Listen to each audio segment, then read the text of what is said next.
మా షాపులు మాకే కావాలి, మా షాపులు మాకే కావాలి, మేమేం చేసినాము మన మా షాపులు మాకే కావాలి, మా షాపులు మాకే కావాలి, రేషన్ డీలర్ల ఐక్యత, రేషన్ డీలర్ల ఐక్యత, మా షాపులు మాకే కావాలి.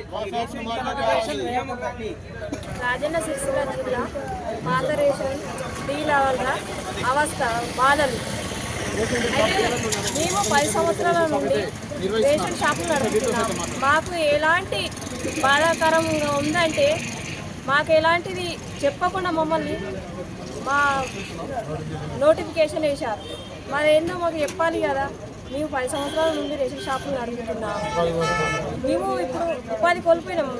రోడ్డు మీదకి ఎక్కినాం. మేము మా బతుకు తెరవేందో మాకు చూపించాలి కదా. కరోనా టైంలో మేము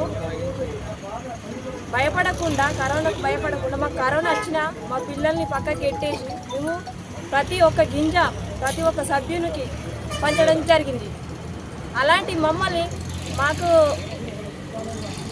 ఏ తప్పు లేకుండా ఇన్ఫర్మేషన్ ఇవ్వకుండా నోటిఫికేషన్ వేసిన దీన్ని మాత్రం వెంటనే ఆపేయాలి. మా షాపు మాకు కావాలి. ఇప్పుడు మీ డిమాండ్ ఏందమ్మా? మా షాపు మాకు కావాలి, మమ్మల్ని గుర్తించాలి. కొంచెం ప్రభుత్వం మమ్మల్ని ఆదుకోవాలి. ఎందుకంటే పిల్లలతో రోడ్డు మీద పడే అవకాశం కూడా ఉంది. కాబట్టి మాకు ఇన్ని సంవత్సరాలు చేసినాం కాబట్టి ఏజ్ కూడా మేము వేరే ఇతర ఉద్యోగాలు కూడా చేయడానికి అన్ఫిట్ అవుతున్నాం. కాబట్టి మాకు ఇప్పియందని సేమ్ రేవంత్ సార్ గారిని ప్రతి ఒక్కరు మేము కోరుతున్నాం. కాబట్టి మాకు ఇచ్చేటట్టు చూడాలని కోరుతున్నాం. సీఎం రేవంత్ సార్ గారు మీరు మా షాపులు మాకు ఇప్పించాలి, కొనసాగించాలి. ఎందుకంటే మా పిల్ల పాపలతో రోడ్డు పడే అవకాశం ఉంది. మేము ఇలా జీవనోపాధి మాకు ఇప్పటి వరకు మాకు ఎలాంటి భూమి కానీ ఆస్తులు కానీ ఏం లేవు. కాబట్టి మాకు ఇప్పించాలని కోరుచున్నాం. సిరిసిల్ల డివిజన్ పాత డీలర్లము మా బాధలు చెప్పుకోవడానికి ఇక్కడికి వచ్చాం. కలెక్టర్ ఆఫీస్ ముందటికి మేము 15 సంవత్సరాల నుండి డీలర్షిప్ నడుపుతున్నాము. మమ్మల్ని ఏం తప్పు చేసినామని తీసేసారు. ఎందుకు నోటిఫికేషన్ వేసినావు? మేమేం తప్పుడు పని చేసినాం? గ్రామంలో ఏది తెలియకుండా ఎట్లా తీసేసారు? ఎట్లా నోటిఫికేషన్ వేసినావు? మాకు చెప్పాలి కదా. మాకు ఆన్సర్ ఇవ్వకుండా నువ్వు ఎట్లా నోటిఫికేషన్ వేసినావు? కరోనా టైంలో మా పిల్లలు మా బతికేంది. మేము మీటర్ దూరంలో ఉండాలని అన్నారు కరోనా టైంలో. మేము మీటర్ దూరం పాటించినామా? బయోమెట్రిక్ మిషన్ పెట్టినప్పుడు మేము వాళ్ళు వేళ్ళు పడకుంటే వాళ్ళ చేతి పట్టుకొని ఫింగర్ వేయించినాం. ఫింగర్ పడకుంటే కన్ను వాళ్ళని ముట్టుకొని మరి తీసుకున్నాం.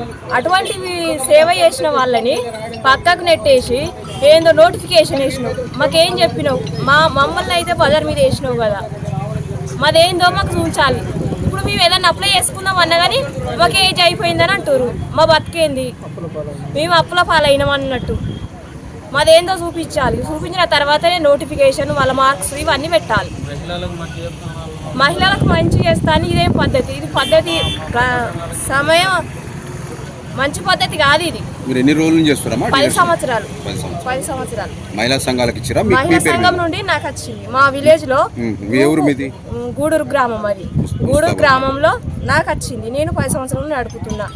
అక్కడ ఎటువంటి సమస్యలు లేవు మాకు. అయితే మాకు చెప్పకుండా నోటిఫికేషన్ వేసినావు రైటే. మాదేందో తప్పుడు సమాచారం ఏదుందో అది బయట పెట్టాలి కదా. నువ్వు ఎట్లా వేసినావు అని మేము మాకు ఏ అర్హతలు వచ్చినా మాకు ఏది వచ్చినా కూడా మేము వాటిని పెట్టుకొని ఇందులోనే పనిచేస్తున్నాం. ఇప్పుడు మమ్మల్ని రోడ్డు పాలు చేసినావు. ఇప్పుడు ఎక్కడైనా అప్లై చేసుకుందాం అన్నా కానీ మాకు ఏజ్ అయిపోయింది అంటారు. మా బతుకు తెరివేయింది.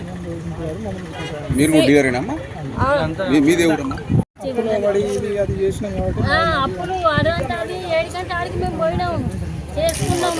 మాకు అవుతుంది అనే మేము మా పిల్లలు అనుకున్నాం. అది ఇదేని మా బాధ కొద్ది మేము పోయినాం, వచ్చినాం, చేసినాం.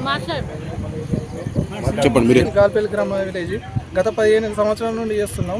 ఎందుకంటే కరోనా టైంలో కూడా ప్రాణాలు త్యాగించి పిల్ల పాపలు ఉన్నా కూడా మేము దీనికి అన్ని అనుకూలంగా ఉండి చేసినాం. మేము అది మీద సంపాదించేదే. కాకపోతే ఏంటంటే తర్వాత మాకు భవిష్యత్తులో మా పిల్లలకు కానీ మాకు కానీ కొంచెం ఉంటుందేమో అనే ఆలోచనతో చేసినాం.